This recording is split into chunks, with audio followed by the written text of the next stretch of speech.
How is everybody doing? Welcome back to another episode of The Banker Next Door. I am your host, Dr. Joe Berquist. Today, I wanted to talk to everybody about unbanked U.S. citizens. The FDIC just came out with a brand new updated report on just kind of details of what we call unbanked citizens here in the U.S. And some really interesting information came out.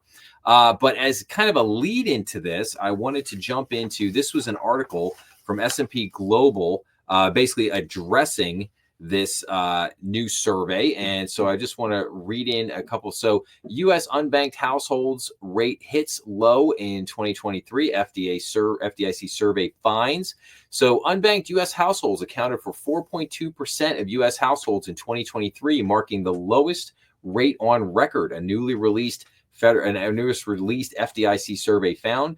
The unbanked rate represents 5.6 million households that lacked a bank or credit union account. Lower income, less educated, Black, Hispanic, disabled, and single parent households continued to be notably more likely to be unbanked, the FDIC said. Of the unbanked households, 66.2% relied entirely on cash, and 33.8% relied on a combination of prepaid cards or non-bank online payment services. Now, why is that really interesting? Well, because if you're a business out there and you wanted to entirely get rid of cash, who are you hurting? You're going to be hurting the unbanked households that basically don't have access to credit cards and, Venmo and all that. We're 66% of them rely entirely on cash, meaning when they show up at your business to buy something, they need to be able to pay cash. The survey also found that almost 96% of all U.S. households were banked in 2023, but 14.2% were underbanked. So you have this whole unbanked and underbanked. So the underbanked rate represents households that had a bank or credit union account, but mainly used non-bank products and services. So this survey revealed that significant disparities in access to the banking system for minority, lower income, disabled, and single parent households still exist and need to be addressed. FDIC Chairman Martin Gruenberg said in a news release. In 2023, almost half of banked households used mobile banking as their main method to access their accounts. 76.4% of all households had a credit card, and 4.8% of U.S. households owned or used cryptocurrency or digital assets in the past 12 months. Of the households that were cryptocurrency owners or users, 92.6% held cryptocurrency or digital assets as an investment, while 4.4% used them as a form of payment. So for the first time since starting the survey in 2009, the FDIC asked households about their use of buy now, pay later services, which allow consumers to split their payments over time. In 2023, 3.9% of all U.S. households reported using such services in the past 12 months, the survey found. So during a call with reporters, agency officials said the FDIC estimate of buy now, pay later usage is lower than other estimates, partly because it is measured by household rather than individual. More banked households use buy now, pay later than unbanked households, and 12.8% of buy now, pay later users reported they were late or missed a payment at least once, according to FDIC data. So, yeah, I have talked a lot about the whole issue of buy now, pay later. If anybody's watched any of the weekly live streams, I've addressed this a number of times, how not that like there's anything dire or majorly problematic about buy now, pay later. It's just that it's a question of, how tapped out is the consumer? And, we've seen this explosion of credit card debt. And it seems like what's happening is, consumer savings are tapped out, credit cards are tapped out, and now they're going to buy now, pay later, to basically use debt to fund their purchases, which is just not the way you want the economy to be running. So, okay. So here is the actual report itself. So this is the 2023 FDIC National Survey of Unbanked and Underbanked Households. And this is basically the executive summary, which is 24 pages. And there is some really interesting data in this. So basically it says this is the FDIC is committed to expanding economic inclusion, which is integral to the FDIC's mission of maintaining the stability of and public confidence in the U.S. financial system. The FDIC National Survey of Unbanked and Underbanked Households, a nationally representative survey conducted biennially since 2009 to inform economic inclusion initiatives and in response to a statutory mandate, is one contribution to this end. The most recent survey was conducted in June of 2023, collecting responses from almost 30,000 households. This executive summary presents key results from that survey covering bank account ownership, the use of non-bank online payment services and prepaid cards, the use of non-bank money orders, check cashing, and money transfer services, the use of credit, the use of crypto. The executive summary also highlights the implications of these results for community-based organizations, financial institutions, policymakers, and other stakeholders that are working to improve access to safe, secure, and affordable banking services. So national unbanked rate. So in 2023, 4.2% of U.S. households, representing about 5.6 million households, were unbanked. Conversely, 95.8% of U.S. households, representing about 128 million households, were banked in 2023, meaning at least one member of the household had a checking or savings account at a bank. The proportion of U.S. households that were unbanked, the unbanked rate changed little between 2021 at 4.5% and 2023 at 4.2%. And then basically, however, between 2011, when the unbanked rate was at its highest level since the survey began in 2009, and 2023, the unbanked rate fell by almost half, corresponding to an additional 4.3 million banked households in 2023. So basically, about 2/3 of the decline in the unbanked rate between 2011 and 2023, shown in figure ES1, was associated with changes in the socioeconomic circumstances of households over this period, particularly increases in income and educational attainment. So you can see here in the chart that that basically the national unbanked rate has declined since 2011, which is a very good thing. So that's awesome that's happening. And now as we get down here into other things, so you have unbanked rates by household characteristics. So you can see unbanked rates by race and ethnicity. So you got Black, Hispanic, white, American Indian, or Native, or Alaska Native. And you can see that, again, this has been trending down, except for the American Indian or Alaska Native has kind of spiked up here a little bit in the last couple of years, but everyone else basically seems to be trending downward for the most part. Unbanked households, reasons for not having a bank account. Don't have enough money to meet minimum balance requirements was the most cited reason at 42.3%. It was also the most cited main reason, 23.3%, for not having an account in 2023. Don't trust banks was the second most cited main reason for not having an account in 2023, 15.7%. This reason was also the second most cited main reason for not having an account in 2021. 1/3 of unbanked households in 2023, which was 33.4%, cited a reason related to fees or minimum balance as the main reason for not having a bank account. These reasons include bank account fees are too high, bank account fees are too unpredictable, and don't have enough money to meet minimum balance requirements.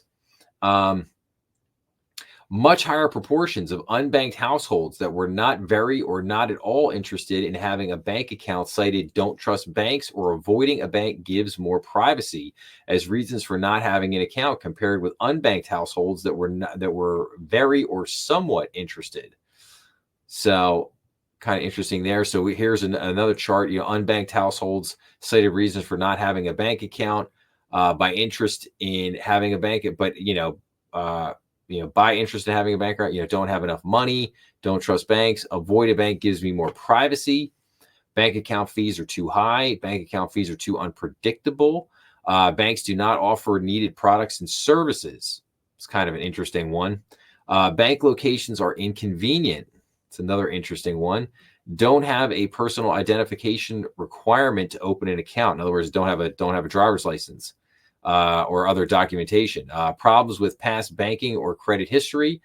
Other reason, did not select. So it's kind of some of them are very understandable. Some of them, like I said, not having a bank, bank locations aren't convenient. Banks don't have needed products or services. Yeah, those couple ones don't really get those. But banked households' primary method of bank account access. So in 2023, almost half of banked households, 48.3%, used mobile banking as their primary method of account access. Over the past decade, the use of mobile banking as the primary method of account access increased almost ninefold. And over the past decade, the use of mobile banking as the primary method of account access increased sharply for all age groups. The decline in the use of bank tellers as the primary method of account access was widespread across household characteristics. So here's another interesting chart here. So bank teller is the black line here. You can see that is just, went from 33% down to 15.1%. Mobile banking in 2013 went from 5.5% all the way up to 48%. That was trending. That was already trending higher before the pandemic. I think the pandemic gave that a huge push. But like I said, it was already trending higher, and then now it's almost 50%. Online, interesting online banking. Was at 33% and 37%, and is now down to just under 20%. It's kind of interesting. I would have thought if I was guessing this, I would have thought that online banking and mobile banking were probably about the same, and both on an upward trajectory the way that mobile banking is. It's kind of interesting that mobile banking has skyrocketed, and not only is the use of the bank teller, but also the use of online banking has kind of decreased there, at least according to this chart. So that's very interesting here. Mobile banking is a primary method of bank access by age groups. So, and we can see here, so the black line here is basically ages 15 to 24. And you can see here, we're up to like 76% of that age group, 25 to 34, following very closely behind at 74%, 34 to 44 years old, 66%, 45 to 54 is at 54%, 55 to 64, 39%, and 65 years or more is at 19%. So it's kind of it's kind of interesting that basically, it has increased by all age groups, but in particularly that 15 to 34 year range. You're up to basically 75% usage amongst both those demographic age ranges, which is which in some ways is really good, some ways very interesting. Now here's a spotlight on Black households. So between 2009 and 2023, the unbanked rate among Black households decreased from 21% to 10.6%. In 2023, Black and white households exhibited substantial differences in their use of financial services. This is figure ES6 shows that compared with white households, Black households were more than 5 times as likely to be unbanked, more than twice as likely to be underbanked, twice as likely to use prepaid cards, and more than twice as likely not to have mainstream credit. And then there's obviously we see all these numbers over here on the side. So unbanked 10.6 to 1.9, cash only unbanked 6% to 1.1, and then underbanked 23.8 to 10.1. Smartphone access about equal. Online banking is a primary method of bank access points, again almost equal. Non-bank online payment services, little higher, just a little bit higher for whites than Blacks. Prepaid cards, twice as high amongst Black households. No mainstream credit, again, more than twice as high for Black households. And then rent-to-own services or payday, pawn shop, auto title, or tax refund anticipation loan, again, twice as high for Black households as white.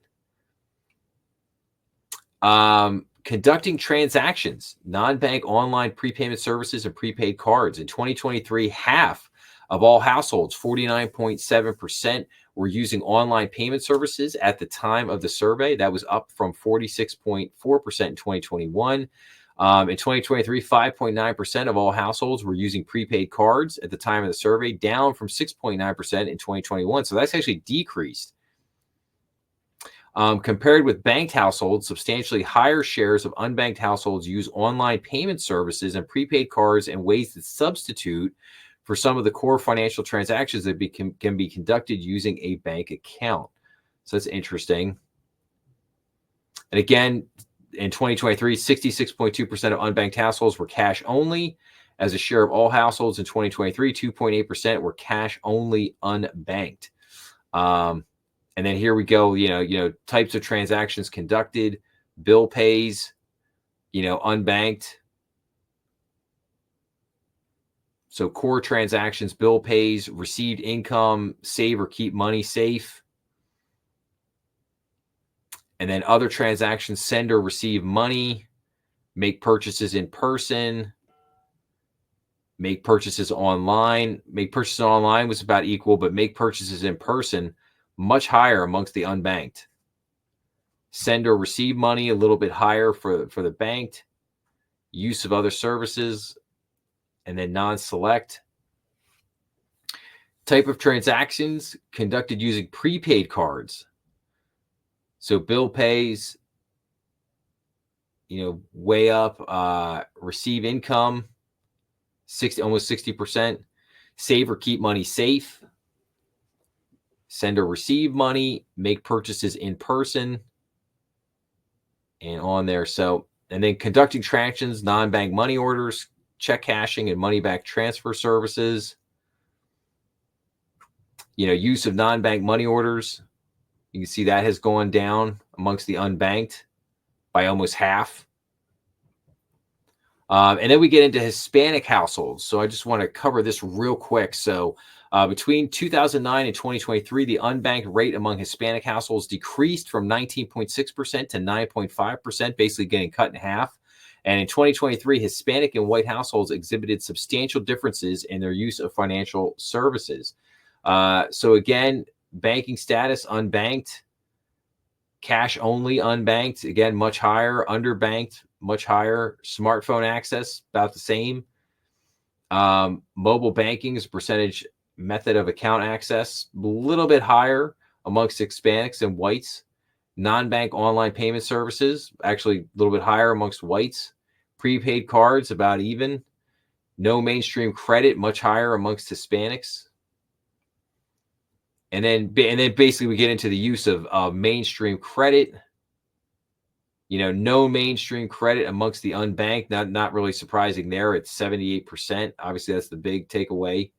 Traditional credit cards amongst the all or the banked, almost at, between 75 to 80%, whereas the unbanked were only 10%.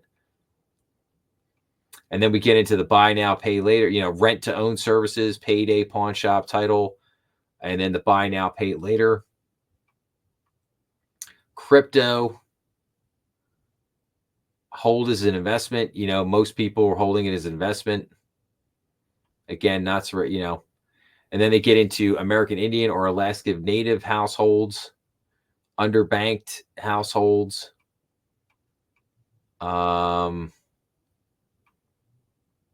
Spotlight working age households with a disability.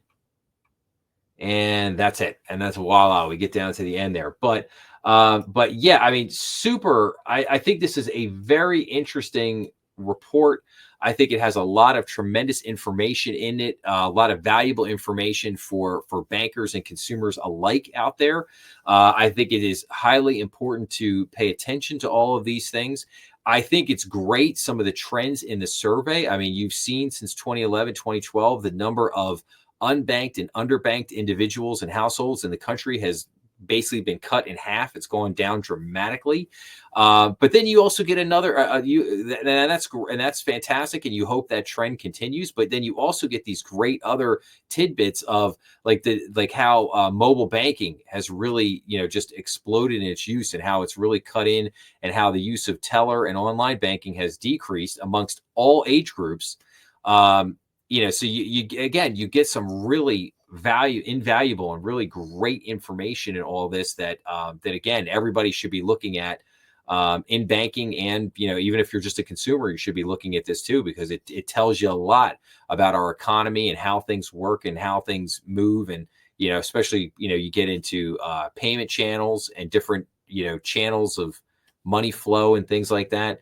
So, but really, really great, interesting stuff here in this report. So, okay, I will wrap up with, if you like this, please make sure to like, share, and subscribe, as that always helps the channel. Please remember, we are on YouTube, Rumble, and all major podcast platforms. Please be sure to leave your comments down below, as I always love getting back to everybody. Make sure to check out some of the other content on the channel, and I will be back to see everybody again real soon. Thanks a lot.